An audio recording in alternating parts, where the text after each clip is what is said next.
पञ्चाननाब्जभव षण्मुखवासवाद्याः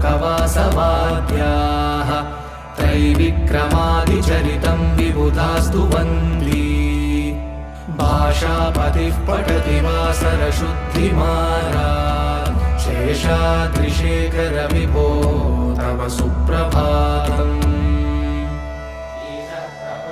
ईषत्प्रफुल्लसरसीरुहनारिकेलफूगद्रुमादिसुमनोहरपालिकानाम् आवादिमन्दमनिलः सह दिव्यगन्धैः शेषाद्रिशेखर विभो तव सुप्रभातम्